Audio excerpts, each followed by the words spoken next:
કચ્છમાં થયેલા ભારે વરસાદના પગલે રોડ રસ્તાઓનો કચ્ચરઘાણ નીકળી ગયો છે. કાંઠાળ વિસ્તારના મુન્દ્રાને જિલ્લા મથક ભુજથી જોડતા સ્ટેટ હાઈવે સહિત કુલ 16 માર્ગો હજુએ બંધ હોવાથી યાતાયાતને માઠી અસર થઈ રહી છે. વરસાદને પગલે માર્ગ અને મકાન વિભાગ હસ્તકના કચ્છ જિલ્લાના 13 સ્ટેટ હાઈવે અને અન્ય 7 માર્ગો બંધ થયા હતા, જે પૈકી ગઈકાલે 3 સ્ટેટ હાઈવે અને 1 અન્ય માર્ગનું સમારકામ પૂર્ણ થતા કુલ 4 માર્ગો પુનઃ શરૂ થયા હતા. આજે 10 સ્ટેટ હાઈવે અને 6 અન્ય માર્ગો પર વાહન વ્યવહારને પુનઃ શરૂ કરવા માટે તંત્ર દ્વારા યુદ્ધના ધોરણે કામગીરી કરવામાં આવી છે.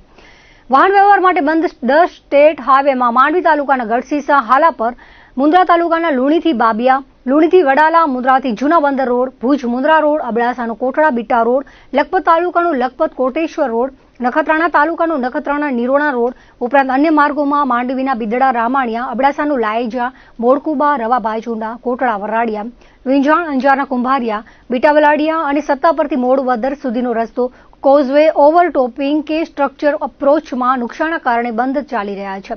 તમામ માર્ગો પર વાહન વ્યવહાર માટે વૈકલ્પિક વ્યવસ્થા ઊભી કરવામાં આવી છે. મોટાભાગના રસ્તાઓ પરથી પાણી ઉતર્યા બાદ સમારકામની કામગીરી હાથ ધરવામાં આવશે તેવું માર્ગ મકાન વિભાગના અધિકારી શ્રી વાઘેલાએ જણાવ્યું હતું.